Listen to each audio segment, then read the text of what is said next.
নমস্কার, আমি রিম্পা, ঘরকন্যা রিম্পা চ্যানেলে তোমাদের সকলের স্বাগতম। সন্ধ্যাবেলায় মেয়ের আবদার ছিল চাউমিন বানানো, তো চাউমিনটাই বানাচ্ছিলাম ডিম দিয়ে আর কিছু সবজি দিয়ে।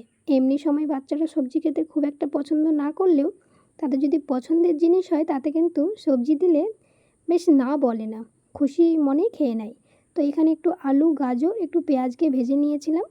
ভেজে নিয়ে চাউমিনটা সেদ্ধ করে রেখেছিলাম, তারপর একটু ডিমকে ভুজিয়ার মতো ভেজে নিয়ে একসঙ্গে ভেজে নিচ্ছি। তারপর ফ্রিজ খুলে দেখলাম যে 4-5 পিসের মতো চিকেন আছে।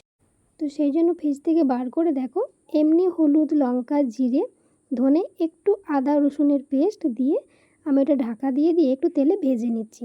মুরগির মাংস ভাজতে বেশিক্ষণ সময় লাগে না, ওই কম আছে 4-5 মিনিট ভেজে নিলেই ভাজা হয়ে যাবে। তারপর একটু গোলাপ জল দেবো ওই 1 চামচের মতো, আর একটু সয়া সস দেবো 1/2 চামচের মতো।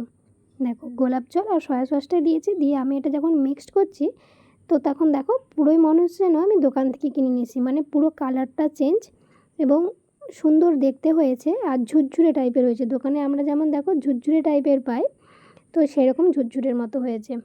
এখানে আমার চাউমিনটা হয়ে গেছে, আমি সস দিয়ে এবার মেয়েকে দিয়ে দেবো। তো আমার ভিডিও যদি ভালো লেগে থাকে তোমরা লাইক, কমেন্ট, শেয়ার করতে পারো আর সাবস্ক্রাইব করে আমার পাশে থাকতে পারো। আর চাউমিনটা খেয়ে তো মেয়ে বলেছিল সবথেকে সুন্দর হয়েছে, দোকানের থেকেও নাকি টেস্টটা অনেক ভালো হয়েছে। তো তোমরাও বাড়িতে একবার ট্রাই করতে পারো। দেখা হবে অন্য ভিডিওতে। টাটা।